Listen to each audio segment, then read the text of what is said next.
Namaskar everyone, this is Anju and you are watching Grow Up. So in today's video, we will going to cover the previous year questions of assessment and identification of needs with detailed solution in both the languages English and Hindi. And the question is, what is adaptive behavior? And explain the assessment of adaptive behavior in the field of mental retardation, right? So adaptive behavior क्या है? It refers to the collection of skills and behaviors that individuals need to effectively navigate and function in their everyday life, right? So these skills are essential for independent living, socialization, communication, and daily functioning. Adaptive behavior encompasses a broad range of abilities including self care, communication, social interaction, and problem solving. And the level of adaptive behavior is often compared to the individual's chronological age and cultural expectations to determine how well they are adapting to their environment, right? कि adaptive behaviour क्या होता है, एक जो collection होता है skills का जो हम अपने डेली लाइफ को नेविगेट करने के लिए यूज़ करते, राइट? जैसे हमारा सेल्फ केयर होगा, कम्युनिकेशन हो गया, सोशल इंटरेक्शन या प्रॉब्लम सॉल्विंग होगी. So, in context of mental retardation, which is now referred to as intellectual disability, assessing adaptive behavior is a crucial component in understanding an individual's overall functioning and level of independence, right? तो intellectual disability के case में भी जो adaptive behaviour है और जो overall functioning है किसी बच्चे की उसकी इंडिपेंडेंस के लिए, तो वो हमारे लिए समझना जो है बहुत इंपॉर्टेंट हो जाता है. तो अनुकूली व्यवहार क्या है और मानसिक मंदता के क्षेत्र में अनुकूली व्यवहार के मूल्यांकन की में व्याख्या करनी है. तो अनुकूली व्यवहार उन कौशलों और व्यवहारों को संग्रह को संदर्भित यहाँ पर करता है जिन्हें व्यक्तियों के को अपने रोजमर्रा के प्रभावी ढंग से नेविगेट करने और कार्य करने की आवश्यकता होती है. ये कौशल स्वतंत्र जीवन, सामाजिकरण, संचार और दैनिक कामकाज के लिए आवश्यक है. अनुकूली व्यवहार में आत्म देखभाल, संचार, सामाजिक संपर्क और समस्या समाधान सहित क्षमताओं की एक विस्तृत श्रृंखला शामिल है. अनुकूली व्यवहार के स्तर की तुलना अक्सर व्यक्ति की कालानुक्रमिक उम्र और जो सांस्कृतिक अपेक्षाएं उनसे की जाती है ताकि निर्धारित किया जा सके कि वे अपने पर्यावरण के साथ कितनी अच्छी तरह से अनुकूलित कर सकते हैं, राइट? तो अनुकूली व्यवहार क्या होता है? उस बच्चे के जो कौशल या व्यवहार इसमें दिखाए जाते हैं जिससे जो अपने जीवन को प्रभावी ढंग से जो जी सकते हैं, जो कार्य उनको करने हैं वो उनके कार्य जो है इंडिपेंडेंटली वो स्वतंत्र रूप से कर सके. और अगर मानसिक मंदता के संदर्भ में हम देखें जिसे अब बौद्धिक विकलांगता के रूप में जाना जाता है, तो किसी व्यक्ति के समग्र कामकाज और स्वतंत्रता के स्तर को समझने के लिए उसके अनुकूली व्यवहार का आकलन करना महत्वपूर्ण घटक है कि हम समझ सके कि भाई वो स्वतंत्रता पूर्वक क्या क्या कार्य यहाँ पर कर सकता है, तो उसका व्यवहार हम आकलन करेंगे. Then, assessment of adaptive behavior in the field of intellectual disability. The assessment of adaptive behavior in the field of intellectual disability involves evaluating an individual's competence in various domains of adaptive functioning. This assessment is typically conducted alongside intelligence testing to provide a comprehensive picture of an individual's strengths and challenges, right? तो जो बौद्धिक विकलांगता है, बौद्धिक विकलांगता के क्षेत्र में अनुकूली व्यवहार के मूल्यांकन में अनुकूली कार्य प्रणाली के विभिन्न क्षेत्रों में किसी व्यक्ति की क्षमता का मूल्यांकन करना यहाँ पर शामिल है कि जो विभिन्न विभिन्न कार्य हैं, विभिन्न क्षेत्र हैं, उसमें जो व्यक्ति की कार्य करने की क्षमता है वो कैसी है, राइट? तो यह मूल्यांकन आमतौर पर किसी व्यक्ति की ताकत और चुनौतियों की व्यापक तस्वीर प्रदान करता है, ठीक है, कि कौन से कार्य उसकी ताकत है जिनको बहुत अच्छे से कर पाता है और कहाँ कहाँ पर जहाँ उसको चैलेंजेस यहाँ पर फेस हो रहे हैं. सो इसके लिए हम पहले सर्च करेंगे domains of adaptive behaviour, right? जो हमारे कंसेप्चुअल स्किल्स, जो वैचारिक कौशल है हमारे. So this includes academic skills, communication, self direction and self management, right? जैसे बच्चे के शैक्षणिक कौशल कैसे हैं, उसका संचार कैसा है, उसका आत्मनिर्देशन कैसा है और उसका आत्म प्रबंधन कैसा है. देन उसके सोशल स्किल्स यहाँ पर हम चेक करेंगे. सो assessing the ability to interact with other form relationships and navigate social situations, right? तो जो उसके सामाजिक कौशल है कि दूसरों के साथ वो बातचीत कैसे करता है, कैसे वो रिश्ते बनाता है या सामाजिक स्थितियों से निपटने की जो क्षमता है हम उसका आकलन करेंगे. देन उसके प्रैक्टिकल स्किल्स है evaluating skills related to daily living such as personal care, safety and the ability to use money और transportation, right?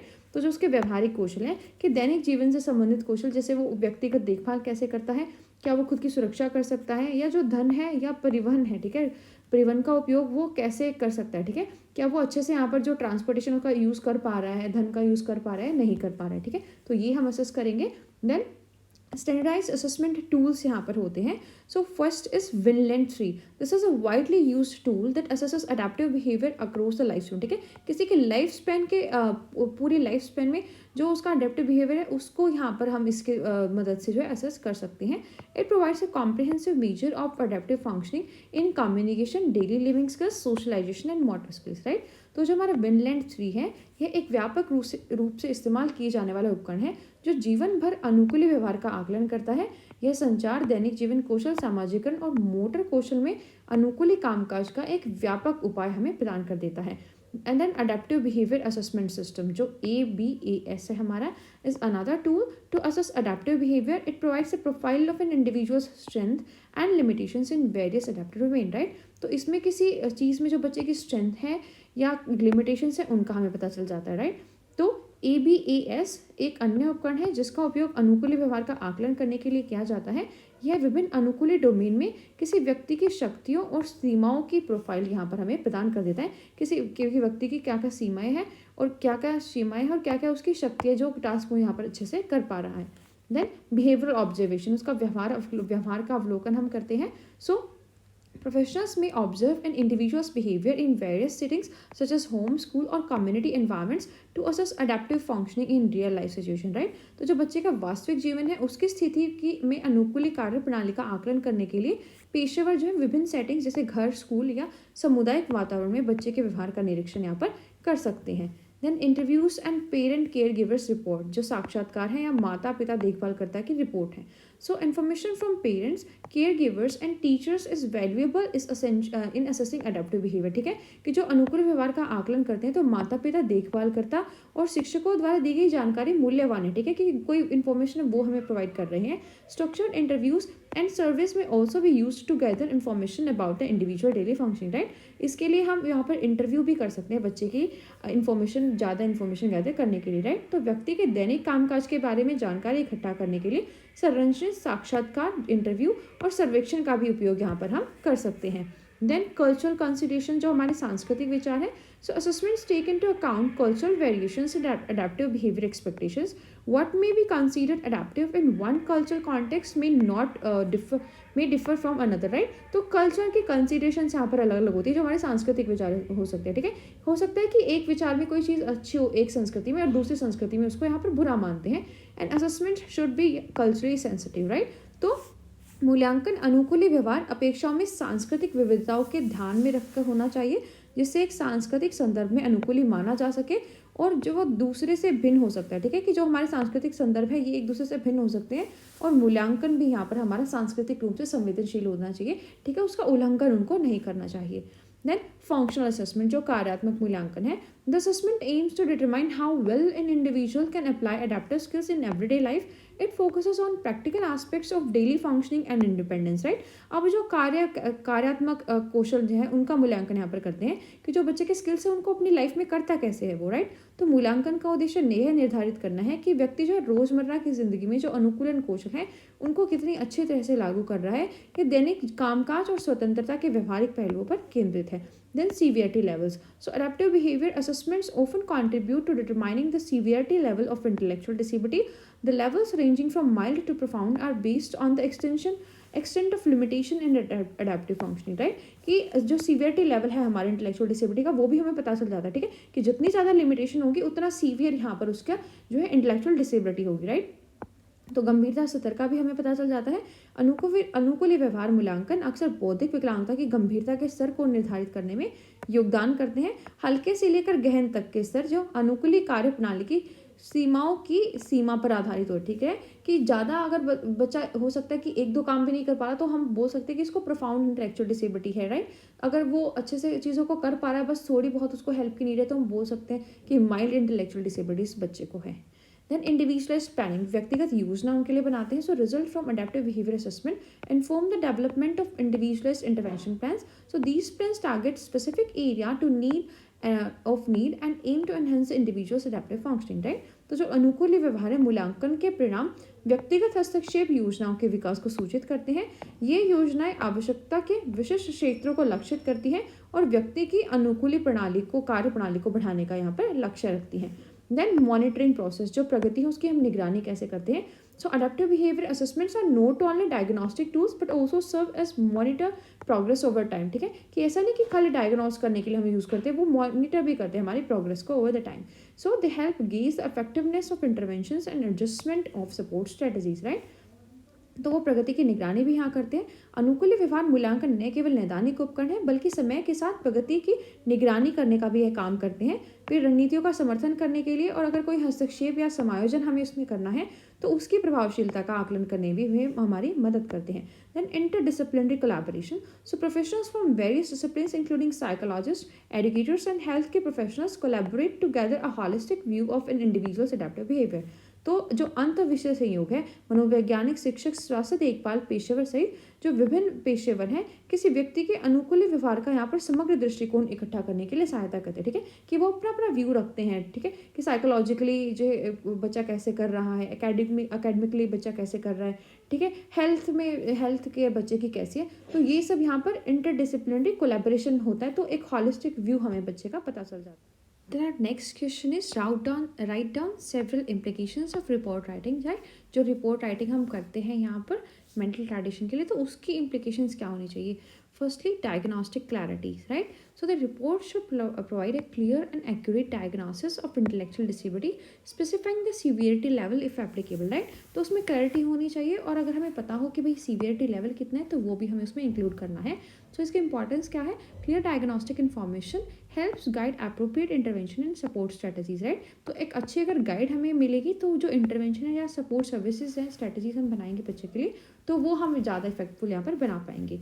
Then assessment results. So present comprehensive results of assessments including intellectual functioning, adaptive behaviors and any coexisting conditions, right. तो इन सब का एक comprehensive result हमें यहाँ पर assess करना है कि जो बच्चे की इंटेलेक्चुअल फंक्शनिंग है वो कैसे, अडेप्टिव बिहेवियर या वो कैसा है, या कोई अदर कंडीशन एग्जिस्ट कर रही है तो उसको भी हमें इंक्लूड करना है, राइट.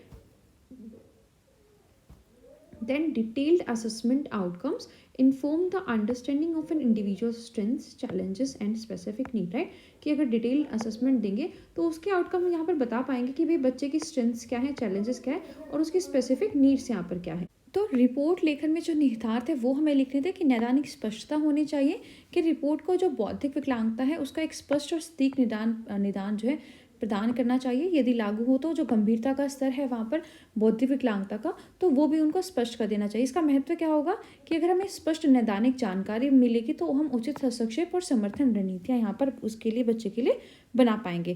देन जो उसका मूल्यांकन परिणाम है तो बच्चे की बौद्धिक कामकाज, अनुकूल व्यवहार और अगर कोई भी अगर सह मौजूदा स्थिति है तो उसका मूल्यांकन का एक व्यापक परिणाम हमें प्रस्तुत करना है. तो विस्तृत मूल्यांकन परिणाम यहाँ पर किसी व्यक्ति की शक्ति, चुनौतियों और विशिष्ट आवश्यकताओं की समझ के बारे में हमें बता देगा कि भाई क्या क्या बच्चे की शक्तियाँ, क्या क्या चुनौतियाँ जो है वो फेस कर रहा है. Then individualized recommendation. So offer tailored recommendations for interventions, education strategies and support services, right. कि जो हस्तक्षेप है उनमें शैक्षिक रणनीतियाँ और सहायता सेवाओं के अनुरूप हमें अनुशंसाएं यहाँ पर उनको देनी है, recommendations उनको प्रोवाइड करनी है. Individualized recommendations enhance the relevance and effectiveness of intervention, promoting positive outcomes, right. तो अगर अब बच्चे के लिए व्यक्तिगत यहाँ पर हम रिकमेंडेशन देंगे इंडिविजुअलाइज, तो वो उसके लिए ज़्यादा इफेक्टिव होंगी. तो व्यक्तिगत सिफारिशें हस्तक्षेपों की प्रासंगिकता और प्रभावशीलता को बढ़ाती है और जो उसका सकारात्मक परिणाम है वो यहाँ पर इम्प्रूव हो जाता है. देन स्ट्रेंथ बेस्ड अप्रोच हमें यहाँ पर अपनानी है, शक्ति आधारित दृष्टिकोण. So highlight the individual's strengths and capabilities alongside areas of difficulty, right. तो कठिनाई के क्षेत्रों के साथ साथ जो व्यक्ति की शक्तियाँ हैं और जो वो कर सकता है वो क्षमताएं हैं वो भी हमें यहाँ पर उजागर करनी है. So focusing on strengths promote a positive perspective and inform interventions that build on existing abilities, right. तो शक्तियों पर ध्यान केंद्रित करना एक सकारात्मक परिप्रेक्ष्य को बढ़ावा देता है, राइट. कि भाई बच्चे के अंदर ये एबिलिटीज़ है तो हम इनका भी यहाँ पर यूज़ कर सकते हैं और मौजूदा क्षमताओं के आधार पर जो हस्तक्षेप है वो हम यहाँ पर उनके लिए कर सकते हैं. Then collaboration with stake holders, right. जो हितधारक है उनके साथ सहयोग करना है. Communicate with parents, care givers, educators and health care professionals to gather diverse perspective, right.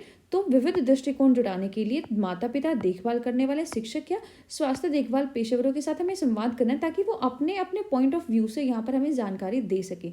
So collaboration ensures a holistic understanding of the individual's needs and facilitates coordinated support, right. तो सहयोग जो है व्यक्ति की ज़रूरतों की समग्र समझ यहाँ पर सुनिश्चित करता है कि सभी तरह से हम हम उसको समझ सके और समन्वित समर्थन की सुविधा प्रदान करता है।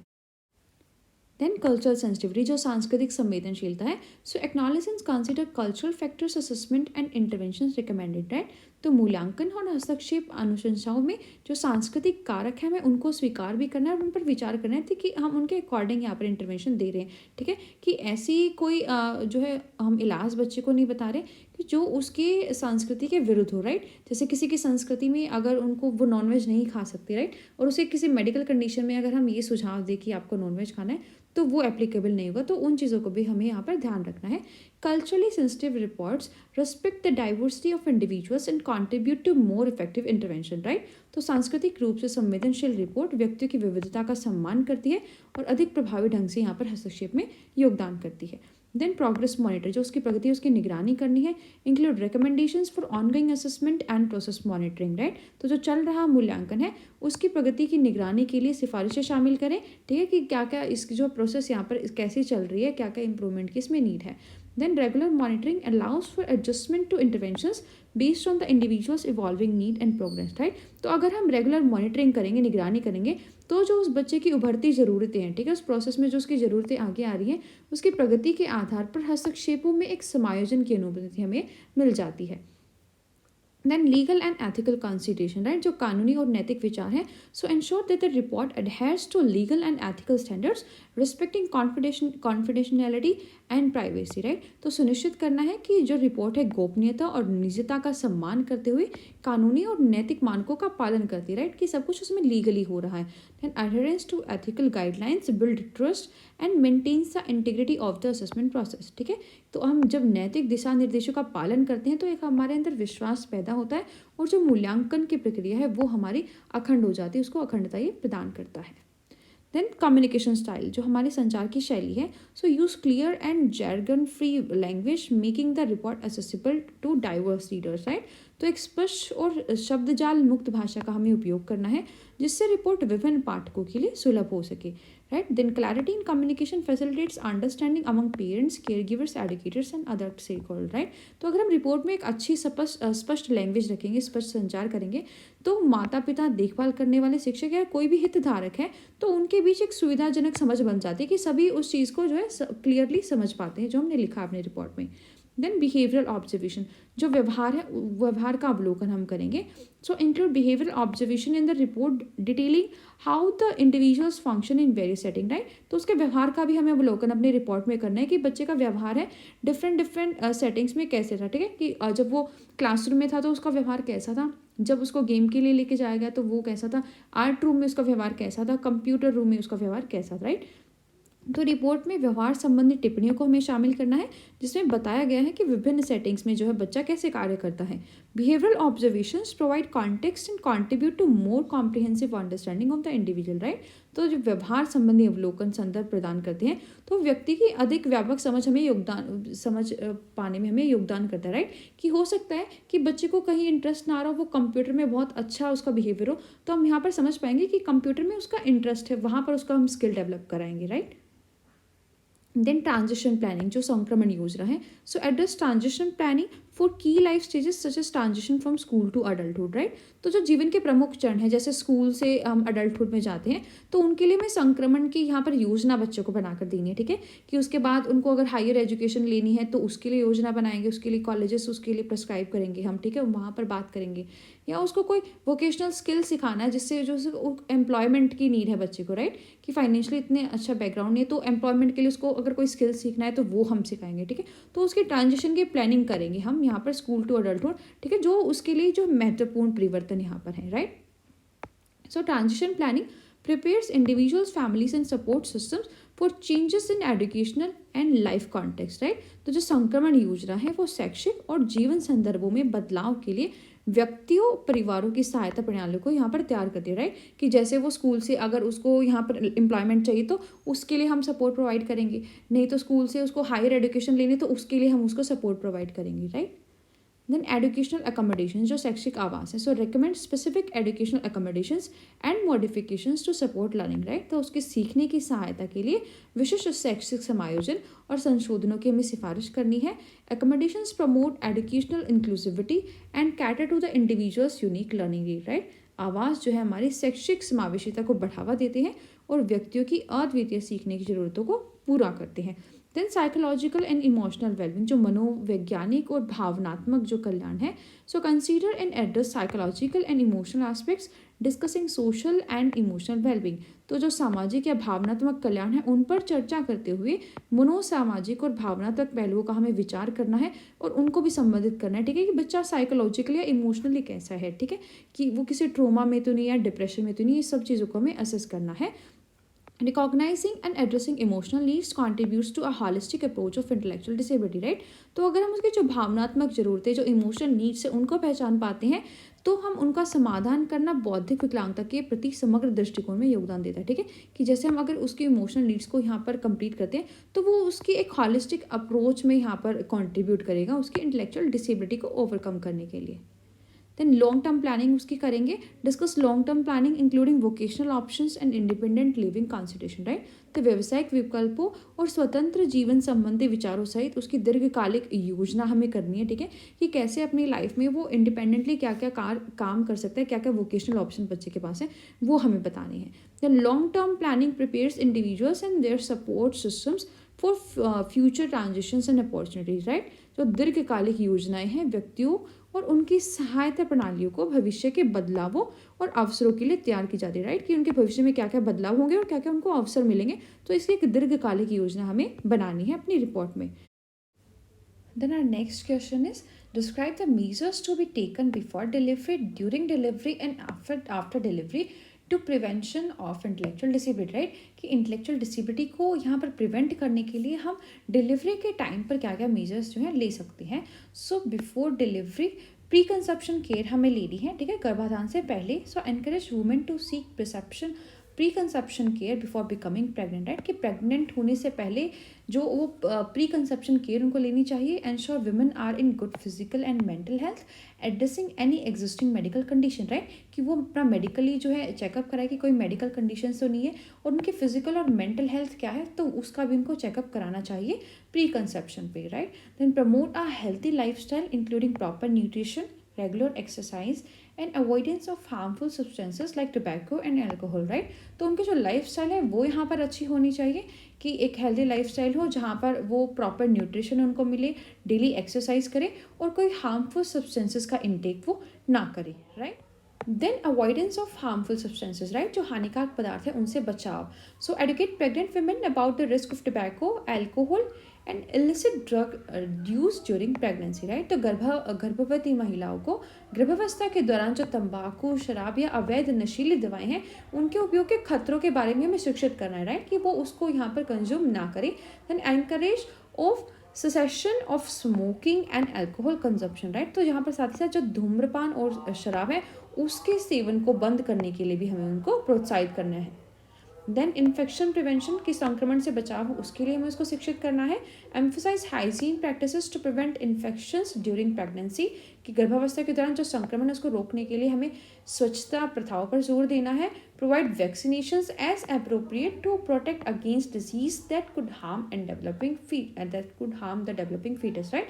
तो जो विकासशील भ्रूण है उसको नुकसान पहुंचाने वाली बीमारी से बचने के लिए जैसा उचित हो हमें उसको टीकाकरण यहाँ पर प्रदान करना है। देन मॉनिटरिंग फीटल डेवलपमेंट, जो उसका भ्रूण है उसकी जांच करनी, उसकी निगरानी हमें करनी है।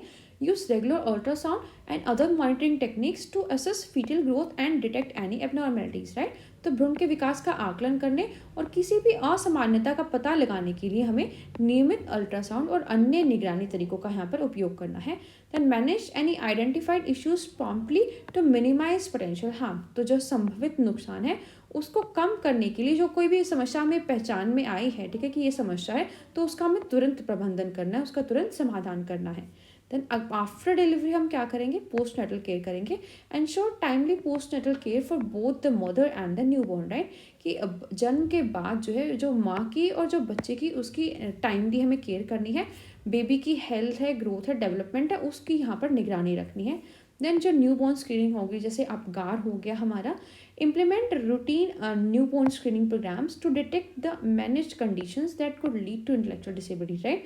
तो जो न्यूबॉर्न स्क्रीनिंग प्रोग्राम्स है वो हमें अच्छे से करने, ताकि जो इंटेलेक्चुअल डिसेबिलिटीज़ के लिए कोई कंडीशन है वो अगर डिटेक्ट हो रही है तो उनको हम वहाँ पर टैकल कर सकें early identification allows for timely intervention, right, क्योंकि जितना जल्दी हम आइडेंटिफाई करेंगे तो उसकी इंटरवेंशन यहाँ पर उतनी ही ज़्यादा इफेक्टिव होंगी।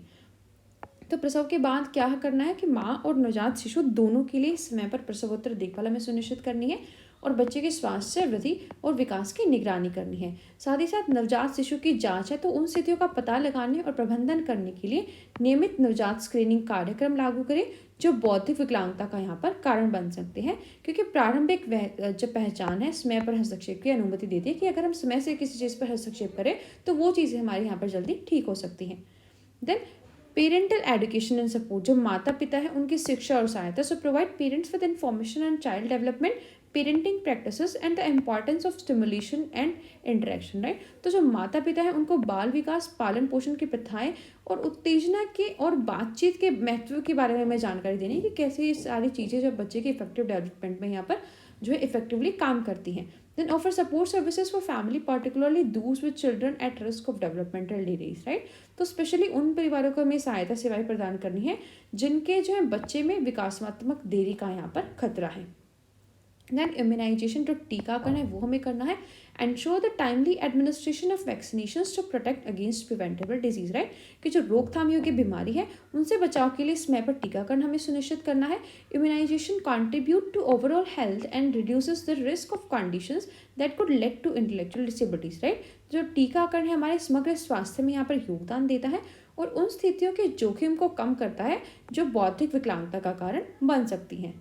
देन अर्ली इंटरवेंशन सर्विसेज, जो प्रारंभिक हस्तक्षेप सेवाएं हैं। Identify and provide early intervention services for children showing science of developmental delays, right. जो विकासात्मक देरी के लक्षण अगर दिखा रहा है कोई बच्चा तो उसकी हमें पहचान करनी है और उनके लिए शीघ्र हस्तक्षेप सेवाएं यहाँ पर प्रदान करनी है। Then early intervention can significantly improve outcomes and minimise the impact of developmental delays, because जो प्रारंभिक हस्तक्षेप है उनके परिणामों में उल्लेखनीय सुधार हो सकता है और विकासात्मक चुनौतियों के प्रभाव को भी यहाँ पर हम कम कर सकते हैं जो हमारे डेवलपमेंट में जो चैलेंजेस आ रहे हैं। देन एक्सेस टू एजुकेशन, जो शिक्षा तक पहुँच है। So facilitate access to quality education for all children including those with developmental differences, right. तो विकासात्मकता भिन्नता वाले बच्चों सहित सभी बच्चों के लिए हमें गुणवत्तापूर्वक शिक्षा तक की पहुँच की हमें सुविधा प्रदान करनी है कि सभी को क्वालिटी एजुकेशन मिल सके। Inclusive educational environments promote the overall wellbeing of children, समावेशी शैक्षिक वातावरण बच्चों के समग्र कल्याण को बढ़ावा देता है, तो हमें इंक्लूसिव एजुकेशन को प्रमोट करना है।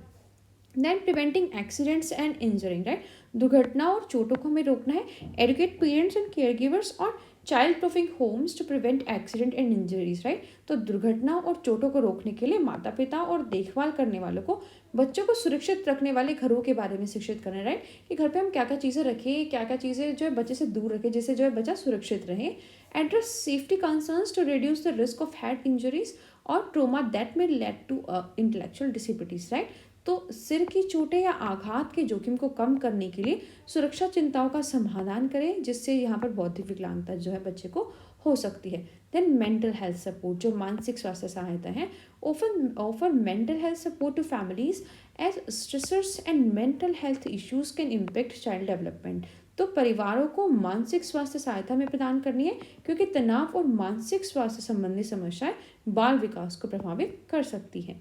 Early identification and intervention for mental health concerns contribute to overall family well-being, right?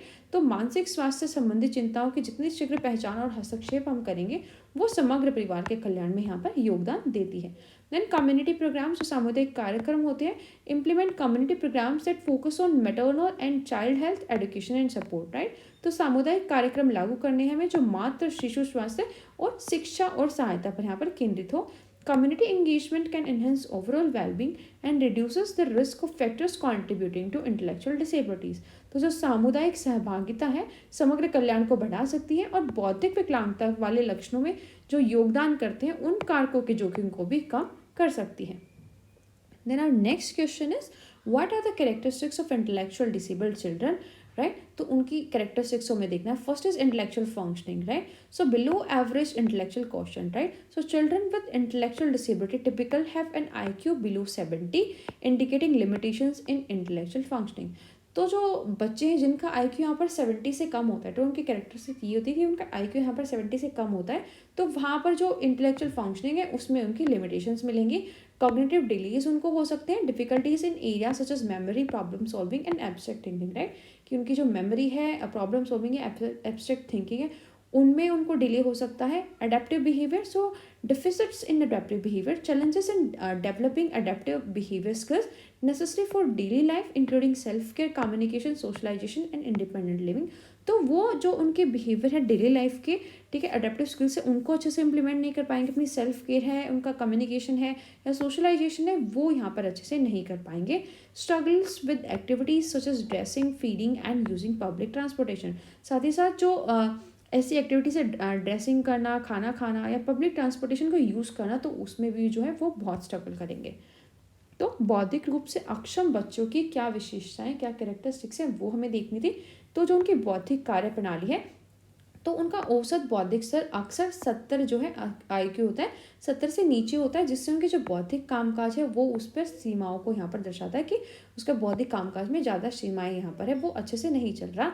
तो इसमें स्मृति, जो उसकी मेमोरी है, वो यहाँ पर इम्पैक्ट होगी। समस्या समाधान और अमूर्त सोच जैसे क्षेत्र है जहाँ पर उसकी जो है कठिनाइयाँ मिल सकती हैं। साथ ही साथ जो उसका अनुकूली व्यवहार है, तो आत्म देखभाल हो गया, संचार हो गया, सामाजिकरण हो गया, या स्वतंत्र जीवन से जो दैनिक जीवन जीने के लिए आवश्यक अनुकूली व्यवहार है उसको विकसित करने में उस बच्चे को चुनौतियां हो सकती हैं। जो दैनिक जो कार्य है, जैसे कपड़े पहनना, खाना खाना, सार्वजनिक परिवहन का उपयोग करना, वैसी गतिविधियों में भी जो है बच्चे को संघर्ष यहाँ पर करना पड़ सकता है। देन कम्युनिकेशन चैलेंजेस, जो संचार में चुनौतियाँ उसको आती हैं। So intellectual disability may be associated with delays in speech and language development, जो बौद्धिक विकलांगता भाषण और भाषा के विकास में देरी से भी यहाँ पर जुड़ी हो सकती है। Difficulty acquiring and using a diverse vocabulary compare to peers, ठीक है, कि साथियों की तुलना में जो बच्चा है विविध शब्दावली प्राप्त करने और उसको उपयोग करने में यहाँ पर ज़्यादा कठिनाई जो है महसूस करता है। Then social and emotional difficulty, सामाजिक और भावनात्मक कठिनाइयाँ उनको आती है। Challenges in forming age appropriate social relationships, making friends and understanding social cues, आयु उपयुक्त सामाजिक संबंध बनाने, मित्र बनाने और सामाजिक संबंध जो संकेत है उनको समझने में उनको चुनौतियाँ यहाँ पर होती हैं। Difficulty managing and expressing emotion appropriately, right, जो भावनाएं हैं उनको उचित रूप से प्रबंधित करने और व्यक्त करने में उनको यहाँ पर कठिनाइयाँ हो सकती है। देन मोटर स्किल इम्पेयरमेंट, जो मोटर कौशल है उनकी हानि उनको हो सकती है। Fine motor skills like challenges in activities requiring precise coordination such as writing, tying shoe laces और यूजिंग यूटेंसिल्स, तो जो सटीक समन्वय की आवश्यकता वाली गतिविधियां हैं, तो उनमें उनको चुनौतियां हो सकती है, जैसे लिखना, जूते के फीते बांधना या बर्तनों का उपयोग करना। और ग्रोस मोटर स्किल्स, जो बड़ी एक्टिविटीज़ है like coordination of large muscle group such as running और कैचिंग बॉल, तो उसमें भी उनको यहाँ पर कठिनाई हो सकती है। तो उन गतिविधियों में कठिनाई जिनमें समन्वय और बड़े मांसपेशी समूह शामिल होते हैं, जैसे दौड़ना या गेंद फेंकना, तो वहाँ पर भी उनकी जो है कौशल हानि हो सकती है। देन एकेडमिक चैलेंजेस और शैक्षिक चुनौतियाँ हैं, लर्निंग डिलेज यहाँ पर होंगे। Difficulty in acquiring academic skills at the same pace as peer, तो साथियों की समान गति से शैक्षणिक कौशल हासिल करने में इनको कठिनाई होगी, वो थोड़ा देर से यहाँ पर सीखेंगे। Reading writing and math, struggles with reading writing and mathematical concept, साथ ही साथ जो है पढ़ने लिखने और जो गणितीय अवधारणाएं हैं उनके साथ उन बच्चों को संघर्ष करना पड़ेगा। Then limited problem solving skill, उनकी जो समस्या समाधान कौशल है वो बहुत लिमिटेड होंगे। डिफिकल्टी विद एब्स्ट्रैक्ट थिंकिंग, जो अमूर्त सोच है उसको सोचने में कठिनाई होगी। अमूर्त सोच हो गया थिंकिंग, जैसे हम अपने माइंड में किसी चीज़ के बारे में थिंकिंग कर रहे, कोई प्लानिंग कर रहे, right, thinking about something, visual बनाना किसी चीज़ का, वो होती है हमारी एब्स्ट्रैक्ट थिंकिंग। तो वो नहीं हम सोच पाते, राइट, कि अपने थिंकिंग में भी हम कोई प्लानिंग यहाँ पर बना रहे हैं, ठीक है। So intellectual disability may be associated with challenges in thinking abstractly और सॉल्विंग कॉम्प्लेक्स प्रॉब्लम्स, तो बौद्धिक विकलांगता अमूर्त सोच या जटिल समस्याओं को हल करने में यहाँ पर चुनौतियों से जुड़ी हो सकती है।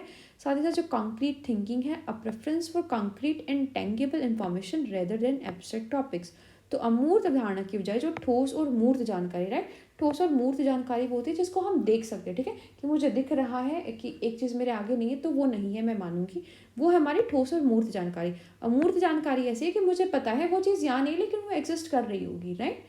तो जो उनके अमूर्त जानकारी उनकी नहीं होगी क्योंकि उनका दिमाग इतना नहीं चलता है, लेकिन जो ठोस और मूर्त जानकारी है वो उसको प्राथमिकताएं देंगे, ठीक है, कि मुझे ये दिख रहा है तो यही चीज़ है, वो क्योंकि उस चीज़ को नहीं सोच पाते वहाँ पर। एंड डिपेंडेंस ऑन रूटीन, जो दिनचर्या है उसकी निर्भरता दूसरों पर होगी। चिल्ड्रन विद इंटेलेक्चुअल डिसेबिलिटीज में rely on routine and predictability for a sense of security. तो बौद्धिक विकलांगता वाले बच्चे सुरक्षा की भावना के लिए दिनचर्या और पूर्व नियमितता पर यहाँ पर भरोसा कर सकते हैं। Challenges in adapting to changes in routine and unexpected event, right, कि उनके रूटीन में किसी ने चेंज कर दिया, ठीक है, कि आज ये नहीं करना, आज हमें थोड़ा ज़्यादा जल्दी स्कूल में जाना है, या कोई और अनएक्सपेक्टेड इवेंट हो गया तो उसको यहाँ पर उसको कॉप अप करने में कठिनाई होगी। तो नियमित या अप्रत्याशित घटनाओं में परिवर्तन को अपनाने में उनको चुनौतियाँ होंगी। देन अटेंशन एंड फोकस, ध्यान और जो फोकस है, सम चिल्ड्रंस में हैव डिफिकल्टीज सस्टेनिंग अटेंशन और focusing on task for extended period. तो कुछ बच्चों को लंबे समय तक ध्यान बनाए रखने या कार्यों पर ध्यान केंद्रित करने में कठिनाई हो सकती है। Prone to distractions during task और एक्टिविटीज़, कार्यों और गतिविधियों के दौरान उनका ध्यान भटकने की जो संभावना है वो भी यहाँ पर ज़्यादा हो जाती है। देन जो सेंसरी एक्टिविटीज़ है, सेंसरी प्रोसेसिंग इश्यूज उनको हो सकता है। सम चिल्ड्रंस में हैव हाइटेंडेड और reduce sensitivity to sensory stimuli such as sound, lights और टेक्सचर्स। तो संवेदी प्रसंस्करण है, कुछ बच्चों में ध्वनि, रोशनी या बनावट जैसी संवेदी उत्तेजनाओं के प्रति संवेदनशीलता यहाँ पर ज़्यादा या कम हो सकती है। जो डेवलपमेंटल डिलेज है, intellectual disabilities often associated with delays in reaching developmental milestone such as crawling, walking और टॉकिंग, ठीक है, कि वो जो उनका विकास है वो देरी से होगा, राइट, कि जैसे दूसरे बच्चे यहाँ पर 1 से 1.5 साल में क्रॉलिंग करना स्टार्ट कर देते हैं, वो यहाँ पर 3 से 4 या 5 साल तक भी ले सकते हैं क्रॉलिंग करने के लिए, ठीक है। वॉकिंग करने में वो हो सकता है 6-7 साल के जो है वॉक करने लगे, या बात करने में, तो इनके जो विकास है उसमें इनको बहुत देरी होगी। तो बौद्धिक विकलांगता का जो है अक्सर विकास का जो है विकास पर बहुत ज़्यादा फर्क पड़ता है। जैसे बच्चे को क्रॉलिंग करना, बात करने में देरी, ठीक है, या चलने में उसको देरी यहाँ पर हो सकती है। Then our next question is define educational assessment. Explain the objective of educational assessment, right? So educational assessment refers to the systematic process of gathering, analyzing, and interpreting information about students' learning and performance in educational setting, की बच्चे की एक education setting में क्या क्या जो data है वो हम यहाँ पर गैदर करते हैं कि कैसे उसकी परफॉर्मेंस है, कैसे वो लर्न कर रहा है, कैसे उसका बिहेवियर है। So the primary purpose is to evaluate their progress, achievements and areas of improvement, right, कि इसका जो हम पर्पस होता है कि बच्चे की प्रोग्रेस हम देख सकें, क्या क्या उसके अचीवमेंट और किस किस एरिया पर उसके इम्प्रूवमेंट की नीड है। So educational assessment involves a variety of methods and tools including test, quizzes, assignments, projects, observation and feedback to provide a comprehensive understanding of students knowledge, skills and abilities. तो वो हम उसके test लेकर, किसी quiz से, किसी assignment से, project से जो है बच्चे के असेसमेंट यहाँ पर कर सकते हैं। तो शैक्षिक मूल्यांकन को हमें बताना था, तो शैक्षिक मूल्यांकन से तात्पर्य हमारी शैक्षिक सेटिंग्स में छात्र के सीखने और प्रदर्शन के बारे में जानकारी इकट्ठा करने, विश्लेषण करने और व्याख्या करने की व्यवस्थित प्रक्रिया से है। प्राथमिक उद्देश्य उनकी प्रगति, उपलब्धि और सुधार के क्षेत्रों का मूल्यांकन करना है कि उनकी प्रगति कैसी है, उनकी उपलब्धियाँ क्या क्या हैं और किस क्षेत्र में हमें सुधार करने की आवश्यकता है।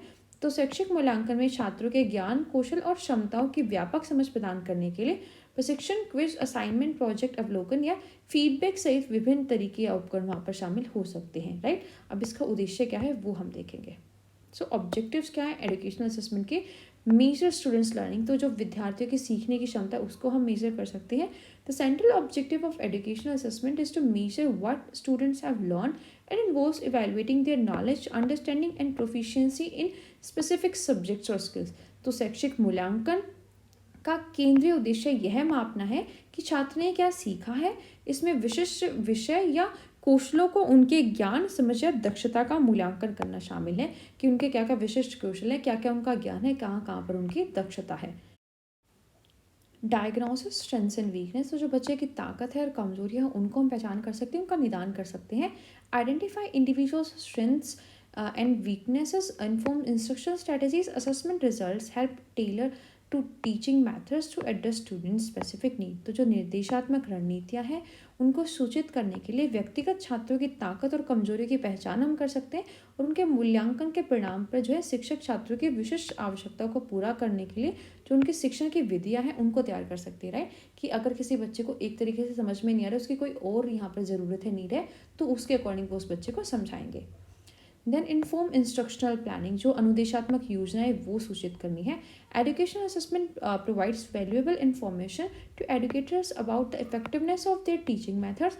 Teachers can use assessment data to plan and adjust their instruction strategies to enhance learning outcomes. तो शैक्षिक मूल्यांकन शिक्षकों को उनकी शिक्षण विधियों की प्रभावशीलता के बारे में बहुमूल्य जानकारी प्रदान करता है कि जो शिक्षा ने जो टीचर था उसने पढ़ाया था उसकी प्रभावशीलता कैसी थी, उसको बच्चे को समझ में कैसा है, तो वो हमें पता है यहाँ पर उनके असेसमेंट से चल जाता है। तो शिक्षक सीखने के परिणामों को बढ़ाने के लिए अपनी निर्देशात्मक रणनीति की योजनाएं बनाने में उन्हें समायोजित करने के लिए यहाँ पर मूल्यांकन डेटा का उपयोग कर सकता है। ठीक है, कि जो असेसमेंट उन्होंने की है उसमें उसको पता चलेगा कि वो जो जिस तरीके से उसने पढ़ाया है उसकी प्रभावशीलता कैसी है, वो अच्छी है या उसमें कोई कमी है, तो वो उस चीज़ को यहाँ पर दूर कर सकता है। देन फैसिलिटेट लर्निंग, सीखने की सुविधा प्रोवाइड करता है। Assessment is not solely about assigning grades, it serves as a tool to facilitate learning. Feedback from assessments help students understand their progress, areas of improvement and how to enhance their performance. तो मूल्यांकन केवल grade देने के बारे में नहीं है, यह सीखने की सुविधा के लिए एक उपकरण के रूप में कार्य करता है। मूल्यांकन से प्राप्त फीडबैक से छात्रों को उनकी प्रगति, सुधार के क्षेत्रों और अपने प्रदर्शन को कैसा बढ़ाया जाए यह समझने में मदद मिलती है। मॉनिटर प्रोग्रेस ओवर टाइम, तो समय के साथ उनकी प्रगति की निगरानी करनी है। Educational assessment allows for the continuous monitoring of students progress over time. This longitudinal perspective helps track academic growth and identify any trends or patterns। सो शैक्षिक मूल्यांकन समय के साथ छात्रों की प्रगति की निरंतर निगरानी की अनुमति देता है कि उनकी प्रगति क्या है उसकी हम निगरानी कर सकते हैं। यह अनुधैर्य परिप्रेक्ष्य अकेडमिक विकास है उनका कि बच्चे स्कूल में कैसा कर रहे हैं उसको ट्रैक करने और किसी भी रुझान या पैटर्न की पहचान करने में हमारी मदद करता है। देन इवेलुएट क्यूरिकुलम इफेक्टिवनेस, जो उसकी पाठ्यचर्या है उसकी प्रभावशीलता का मूल्यांकन हम कर सकते हैं। Assessments provide insights into the effectiveness of curriculum and instructional methods. Educators can use this information to make informed decisions about curriculum adjustment and enhancement। तो मूल्यांकन पाठ्यक्रम और शिक्षण सामग्री की प्रभावशीलता में अंतर्दृष्टि प्रदान करते हैं। शिक्षक इस जानकारी का उपयोग पाठ्यक्रम समायोजन और संवर्धन के बारे में सूचित निर्णय करने के लिए ले सकते हैं कि जो उनका पाठ्यक्रम है वो यहाँ पर कितना प्रभावशील है, क्या वो बच्चे की ज़रूरतों के अकॉर्डिंग है या नहीं है। देन सपोर्ट डिसीजन मेकिंग, निर्णय लेने में सहायता करते हैं। Assessment data supports decision making at various levels including school administration, education policy and resource allocation. It helps stakeholders make evidence based decision to improve overall education quality. तो मूल्यांकन data school प्रशासन, शैक्षिक नीति और संसाधन आवंटन सहित विभिन्न स्तरों पर निर्णय लेने को समर्थन करता है। यह समग्र शैक्षिक गुणवत्ता को सुधार करने के लिए हितधारकों और साक्ष्य आधारित निर्णय लेने में भी मदद करता है कि हम किसी एविडेंस के बेस पर यहाँ पर जो है उसकी डिसीजन ले सकते हैं कि कैसे उसको इम्प्रूव हम यहाँ पर कर सकते हैं। देन एंश्योर अकाउंटेबिलिटी, जवाबदेही सुनिश्चित करता है। Education assessment is a crucial component of accountability in education. It provides evidence of education outcomes which is essential for accountability at the school, district and systematic level. Right, कि accountability बढ़ा देता है, किसी school में कैसी education दी जा रही है बच्चों को, वो हम यहाँ पर असेसमेंट से अपने पता लगा सकते हैं। तो शैक्षिक मूल्यांकन शिक्षा में जवाबदेही का एक महत्वपूर्ण घटक है। यह शैक्षिक परिणामों का साक्ष्य प्रदान करता है जो स्कूल, जिला या प्रणालीगत स्तरों पर जवाबदेही के लिए आवश्यक है। देन एनहेंस कम्युनिकेशन, संचार बढ़ जाता है। Assessment results serves as a mean of communication among educators, students, parents, and other stakeholders. They provide a common language to discuss learning achievements, challenges, and strategies for improvement. तो मूल्यांकन परिणाम शिक्षकों, छात्रों, अभिभावकों और अन्य हितधारकों के बीच संचार के साधन के रूप में कार्य करते हैं। वे सीखने की उपलब्धियों, चुनौतियों और सुधार की रणनीतियों के बारे में चर्चा करते हैं और उसको एक आम भाषा यहाँ पर प्रदान करते हैं। Then promote fairness and equity, निष्पक्षता और समानता को बढ़ावा देती है। Assessments practices aim to be fair and equitable, ensuring that all students have an equal opportunity to demonstrate their knowledge and skills. This includes considerations for various learning styles and accommodations for students with special need. तो जो मूल्यांकन की प्रथाएं हैं उनका उद्देश्य निष्पक्ष और न्याय संगत होना है। यह सुनिश्चित करना कि सभी छात्रों को अपने ज्ञान और कौशल को प्रदर्शित करने का समान अवसर मिले। इसमें विशेष आवश्यकता वाले छात्रों के लिए विविध शिक्षण शैलियों और आवास पर यहाँ पर विचार शामिल है। Then inform policy and research, जो सूचित नीति और अनुसंधान है। Assessment data contributes to educational research and informs the development of education policies, right, कि जो उनकी एजुकेशन रिसर्च है उसके लिए भी डाटा प्रोवाइड करता है कि कैसे यहाँ पर इन पॉलिसीज़ को किस तरीके से हम ट्रांसफॉर्म कर सकते हैं ज़्यादा इफेक्टिव तरीके से। It provides insights into trends, patterns and the effectiveness of education intervention. तो जो मूल्यांकन डेटा है शैक्षिक अनुसंधान में भी योगदान देता है और शैक्षिक नीतियों के विकास को सूचित करता है। यह रुझानों, पैटर्न और शैक्षिक हस्तक्षेप की प्रभावशीलता में अंतर्दृष्टि प्रदान करता है। Prepare students for future challenges, और छात्रों को भविष्य की चुनौतियों के लिए तैयार करता है।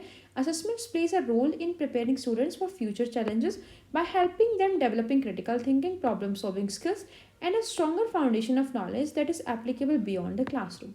तो मूल्यांकन छात्रों की आलोचनात्मक सोच, समस्या समाधान कौशल और कक्षा से परे लागू होने वाले ज्ञान की एक मजबूत नींव विकसित करने में उसकी मदद करके भविष्य की चुनौतियों के लिए उसको तैयार करने में एक महत्वपूर्ण भूमिका निभाता है।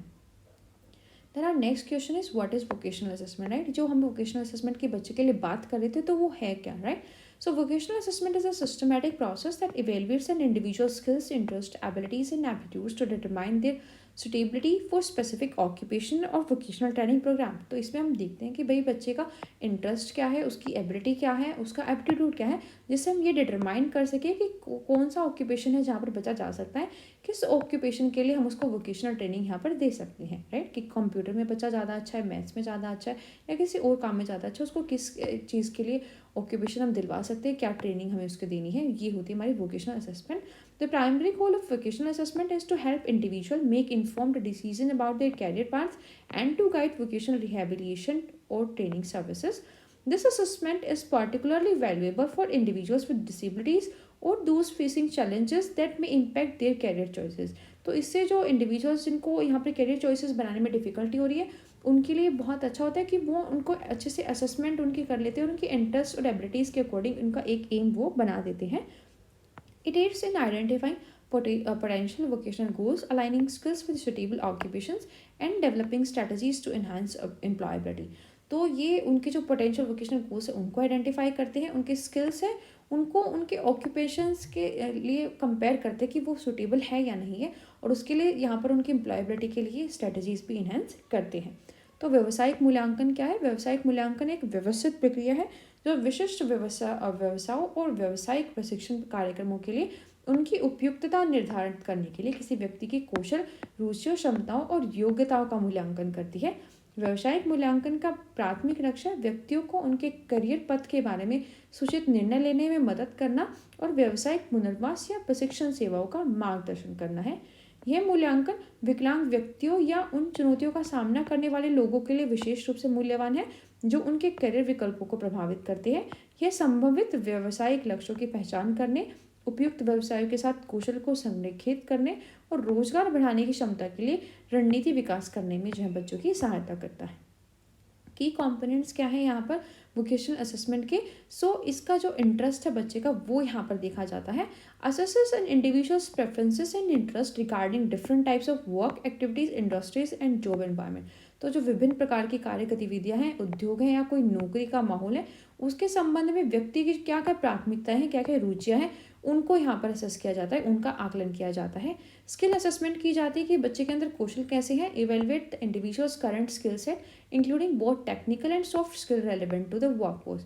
तो किसी भी कार्यबल के लिए जो इसका इंटरेस्ट जो बच्चा शो कर रहा है उसके लिए उसका प्रासंगिक तकनीकी या सॉफ्ट कौशल कैसे है, उनका यहाँ पर जो वर्तमान कौशल है, ठीक है, कि प्रेजेंटली उसके अंदर क्या क्या कौशल है, क्या उन चीज़ों को वो सीख सकता है, उसका हम मूल्यांकन करते हैं, उसके स्किल्स का एप्टीट्यूड टेस्ट लेते हैं, उसका major innate abilities and talents that can influence success in specific occupations, right।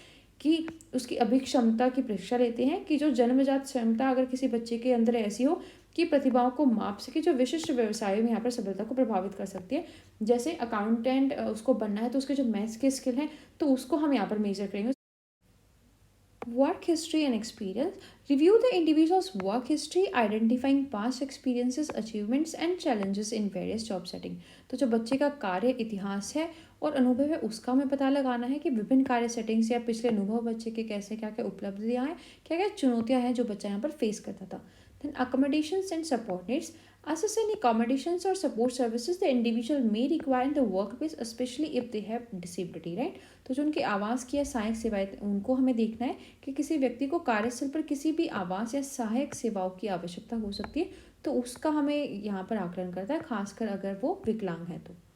Then job market analysis, जो नौकरी बाजार उसका विश्लेषण करना है। Analyse the current job market to identify in demand occupations and industries considering regional and national employment trends.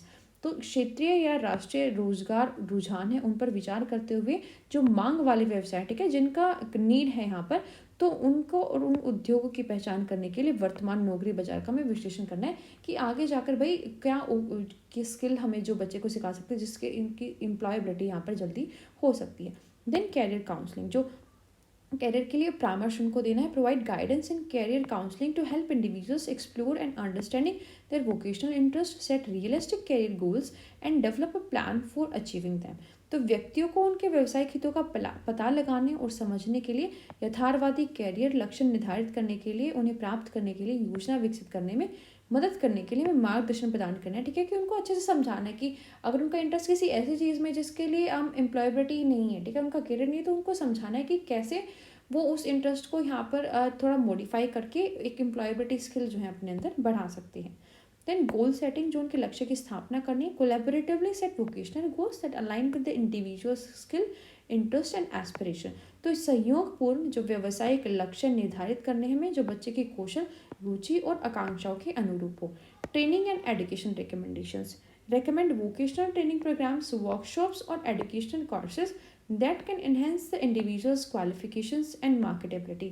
तो प्रशिक्षण और शिक्षा अनुशंसाएं हमें देखनी है कि व्यवसायिक प्रशिक्षण कार्यक्रम, कार्यशालाओं या शैक्षिक पाठ्यक्रमों की अनुशंसा करें जो व्यक्ति की योग्यता, विपणन क्षमता को यहाँ पर बढ़ा सकते हैं। बेनिफिट्स ऑफ वोकेशनल असेसमेंट है कि अब जो वोकेशनल असेसमेंट हमने की है उसका बेनिफिट क्या होगा। Informed decision making, so help individuals make informed decisions about their career paths based on a comprehensive understanding of their abilities and interest, right, कि इनसे बच्चे एक इन्फॉर्म डिसीजन मेकिंग यहाँ पर करते हैं, उनको पता लग जाता है कि भाई उनकी एबिलिटीज़ क्या है, उनका इंटरेस्ट क्या है, उसकी मार्केट वैल्यू क्या है, ठीक है, कि कौन सा स्किल है जिससे उनकी एम्प्लॉयबिलिटी ज़्यादा जल्दी हो सकती है, तो एक इन्फॉर्म डिसीजन मेकिंग वो कर सकते हैं। इनहेंस्ड एम्प्लॉयबिलिटी, राइट, कि उनको पता चल जाए कि कौन सा स्किल मार्केट में डिमांड में है, अगर वो उसको डेवलप करेंगे तो उनकी एम्प्लॉयबिलिटी यहाँ पर इनहेंस हो जाएगी। So identify areas of skill development allowing individuals to enhance their employability in specific industries or occupations। Then tailored vocational plans, so result in the development of personalized vocational plans that consider the individual's unique strength and challenges, कि बच्चे के लिए कोई unique strength या challenges अगर हैं तो उसके लिए कोई वोकेशनल प्लान है तो उसके डेवलपमेंट के वो कराते हैं। पर्सनलाइज्ड वोकेशनल प्लान्स जो है उसको प्रोवाइड कराते हैं। तो व्यावसायिक मूल्यांकन के क्या लाभ होंगे कि बच्चा सूचित निर्णय लेता है, व्यक्तियों को उनकी क्षमता और रुचियों की व्यापक समझ यहाँ पर पता चल जाती है जिसके आधार पर वो अपने करियर पथ के बारे में सूचित निर्णय ले सकते हैं। उन्नत रोजगार क्षमता उनके अंदर आती है, तो कौशल विकास के क्षेत्रों की पहचान करता है जिससे व्यक्तियों को विशिष्ट उद्योगों या व्यवसायों में अपनी रोजगार क्षमता बढ़ाने की अनुमति मिलती है। साथ ही साथ जो अनुकूलित व्यावसायिक योजनाएं हैं, व्यक्तिगत व्यावसायिक योजनाओं के विकास के परिणाम में जो व्यक्ति की अद्वितीय शक्ति है और चुनौतियां उन पर विचार करते हैं कि क्या यहाँ पर एबिलिटीज़ है, उनको जो शक्तियाँ उनको यूज़ कर सकता है, और क्या क्या चुनौतियाँ हैं जिन पर उसको विचार करना है कि अगर ऐसी चुनौती किसी काम में उनको आ रही है जो वो करना चाह रहे हैं तो उसको वो कैसे ओवरकम कर सकते हैं। Then increase job satisfaction, align individuals with occupation that match their interest and abilities, contributing to a higher job satisfaction। कि अगर हम उसके इंटरेस्ट और एबिलिटीज़ के अकॉर्डिंग कोई जॉब उसको मिल जाती है तो उसका जॉब सेटिस्फेक्शन इंक्रीज होगा। Support for vocational rehabilitation, so assist vocational rehabilitation professionals in designing effective programmes to support individuals with disabilities in entering and reentering to the workforce, right. तो जो बच्चे यहाँ पर एम्प्लॉयबिलिटी में काम जो work force में किसी में जा रहे हैं तो उनके लिए क्या क्या वोकेशनल रिहैबिलिटेशन का सपोर्ट प्रोवाइड करेंगे, तो उसके लिए एक इफेक्टिव प्रोग्राम्स यहाँ पर चलाए जाते हैं जिससे उनका सपोर्ट उनको मिल जाता है। देन कैरियर ट्रांजिशन सपोर्ट उनको मिल जाता है, supports individual in career transition whether they are entering the workforce for the first time, changing careers और रिजॉइनिंग आफ्टर अ ब्रेक, ठीक है। तो इसके लिए उनको एक ट्रांजिशन का सपोर्ट यहाँ पर इंडिविजुअल को मिल जाता है। तो नौकरी में संतुष्टि में वृद्धि होती है क्योंकि ये हम उनकी रुचि और क्षमताओं के अकॉर्डिंग बनाते हैं, तो उसमें जो है कार्य की संतुष्टि उनको प्रदान होती है, व्यवसायिक पुनर्वास के लिए सहायता उनको देते हैं, तो कार्यबल में प्रवेश करने से या पुनः प्रवेश करने में विकलांग व्यक्तियों को समर्थन करने के लिए प्रभावी कार्यक्रम डिजाइन हम करते हैं जो व्यवसायिक पुनर्वास पेशेवरों की सहायता करता है। कैरियर परिवर्तन सहायता उनको देते हैं, तो कैरियर परिवर्तन में व्यक्तियों का समर्थन करता है, चाहे वो पहली बार यहाँ पर किसी कार्यबल में प्रवेश कर रहे हो या करियर अपना बदल रहे हो, या थोड़ा ब्रेक लेकर अगर वो किसी करियर में शामिल हो रहे हो, तो उनके करियर में परिवर्तन है जो उसमें उनको सहायता प्रदान करते हैं। Then our next question is, what is trisomy? It is generally asked of 2 to 3 marks. So trisomy is a genetic condition characterized by the presence of additional copy of chromosome in cell. So normally humans have 2 copies of each chromosomes, one inherited from each parent, for a total of 46 chromosome. Trisomy occur when there are 3 copies of a particular chromosome instead of usual 2. ठीक है, कि हमारे अंदर genetically 46 chromosomes होते हैं, right, 23 mother से और 23 father से। तो अगर मान लो कि एक्स की 2 कॉपीज़ यहाँ पर होनी चाहिए, ठीक है, कि पर्टिकुलर क्रोमोसोम की अगर उसकी 3 कॉपी यहाँ पर होगी, तो वो हमारा यहाँ पर एक जेनेटिक कंडीशन बन जाती है ट्राइसोमी की, जिसमें एक जो क्रोमोसोम है वो ज़्यादा होता है। So the most well known example of trisomy is Down syndrome, which is known as trisomy 21। In individual with Down syndrome there is an extra copy of chromosome 21। यहाँ पर जो 21 क्रोमोसोम है उसकी एडिशनल कॉपी हो जाती है, resulting in A total of 3 copies of the chromosome instead of usual 2, right. तो यहाँ पर 2 की जगह उसकी 3 कॉपीज हो जाती हैं। So trisomy can potentially occur with any of the 23 pair of chromosomes, but some trisomies are more common other than, ठीक है, than others.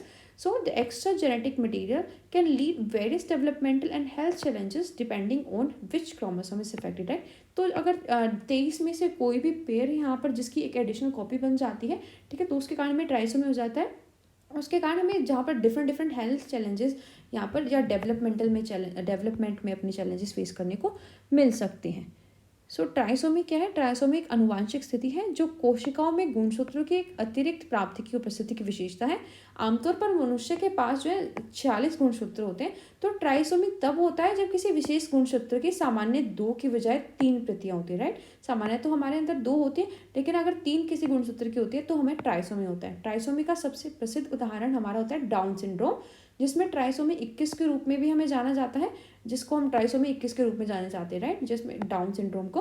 तो डाउन सिंड्रोम वाले व्यक्तियों को क्रोमोसोम 21 की एक अतिरिक्त प्रतिलिपि होती है, राइट। जो उनका 21वां क्रोमोसोम होता है उसकी 2 प्रतिलिपि तो नॉर्मल थी, लेकिन उनकी अब 3 हो जाती है, जिसके कारण उनको यहाँ पर डाउन सिंड्रोम होता है, जिसके परिणाम स्वरूप सामान्य 2 के बजाय क्रोमोसोम की कुल प्रतियां 3 होती है। और ट्रोमोसोमी संभावित रूप से 23 जोड़े गुणसूत्रों में से किसी के भी साथ हो सकती है, लेकिन कुछ ट्रोमोसोमी दूसरों की तुलना में अधिक सामान्य है। और अतिरिक्त आनुवांशिक सामग्री विभिन्न विकासात्मक और स्वास्थ्य चुनौतियों का कारण बन सकती है।